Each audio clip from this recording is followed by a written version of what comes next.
Futurs infirmiers, futures infirmières, bienvenue sur la chaîne Objectif Infirmière. Aujourd'hui, on va traiter des news pour le concours d'entrée à l'IFSI 2022. C'est parti, let's go!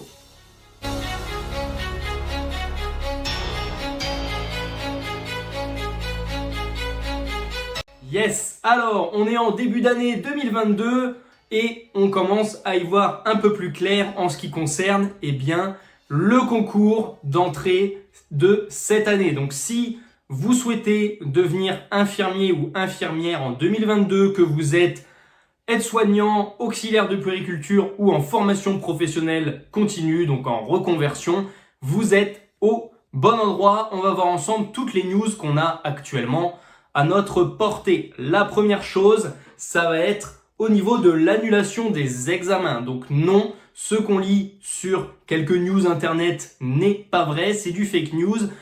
Pour le moment, en tout cas, les examens, malgré la situation sanitaire, quoique ça fait déjà 2 concours qu'on passe comme ça, les épreuves du concours sont maintenues en ce qui concerne l'écrit et l'oral. Donc là-dessus, pas d'inquiétude entre guillemets. Si jamais les épreuves venaient à être annulées. Déjà, qu'est-ce qu'on sait des 2 années précédentes? Que les IFSI généralement n'annulent que une des 2 épreuves. Donc soit l'oral, soit l'écrit, mais en tout cas, ils veulent voir et tester les candidats, quoi qu'il arrive. Donc mieux vaut se préparer. La deuxième chose, c'est que ça va être propre à chaque IFSI. Si vous voyez qu'un IFSI en Bretagne a annulé ces épreuves au concours, ce ne sera pas forcément vrai, ni dans le nord, ni dans l'est, ni dans l'ouest, ni dans le sud de la France. Quels que soient les IFSI, c'est plutôt au niveau régional de la part de l'ARS que des décisions vont être prises ou proposées aux IFSI qui ensuite s'organiseront. Quoi qu'il en soit, vous serez bien évidemment informés si jamais vos épreuves sont annulées, reportées ou autres. Bien évidemment que les IFSI vous tiennent au courant. On va revoir ensemble vite fait les dates du concours puisque maintenant on a à peu près toutes les infos. Donc nous on a passé en revue des IFSI random en prenant une base des dates qui à chaque fois ils sont mentionnés.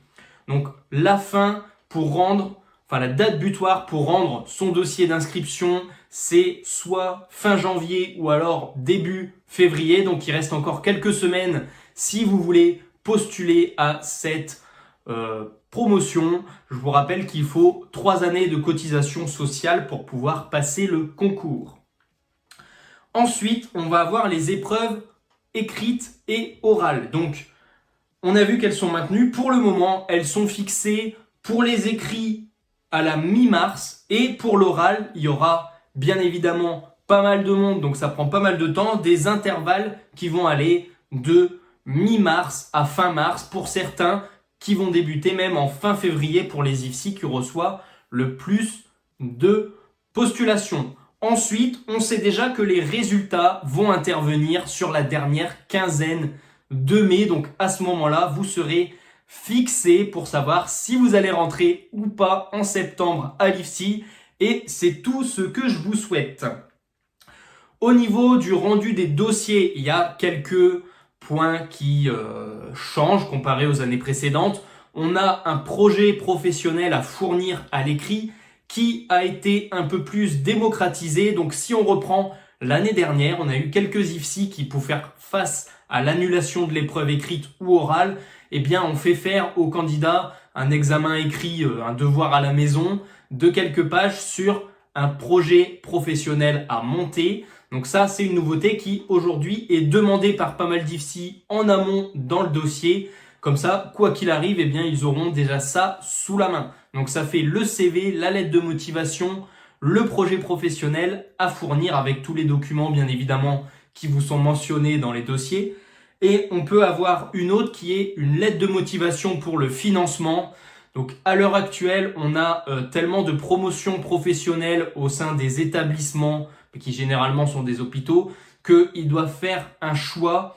Donc c'est pas forcément validé par vos supérieurs, c'est simplement une lettre de motivation qui va être remise aux personnes qui gèrent les financements et ils vont devoir malheureusement choisir un certain nombre de dossiers, même si vous réussissez. Donc s'il y a beaucoup de monde qui réussit les épreuves, comme je le dis toujours, il y a tellement peu de places que ce sont ceux qui vont avoir les meilleures notes entre 15 et 20 qui clairement vont être pris, parce que ceux qui ont la moyenne, ça ne suffit pas toujours pour passer et pour être pris dans la promotion.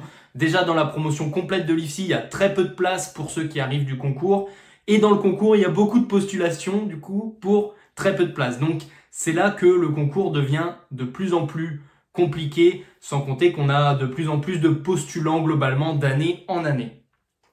Donc voilà pour le point des dossiers. Si jamais vous voulez de l'aide, bien évidemment, on accompagne, nous, les aides-soignants, les auxiliaires de puériculture, les formations professionnelles continues, peu importe d'où vous venez, on vous prépare à ce fameux concours. De 1 à faire un dossier béton, donc on vous donne plein de modèles, on vous donne plein d'exemples en live, je le fais avec vous, on analyse aussi les documents que moi j'ai produits, comme le projet professionnel, et après on va s'entraîner ensemble à toutes les bases mathématiques, des sujets sur la culture G à approfondir pour que vous soyez prêts au moment des examens, et bien sûr on va se préparer à l'épreuve orale qui est elle aussi très très importante puisque décisive dans votre dossier. Donc pour tout ça, vous retrouvez le lien directement ici, et si vous êtes intéressé, on se retrouve de l'autre côté. On n'a pas plus d'infos pour le moment sur le concours. On refera peut-être une mise à jour au moment des examens si jamais il y a des news. C'était Geoffrey, je vous souhaite une bonne préparation d'examen. À très vite. Ciao.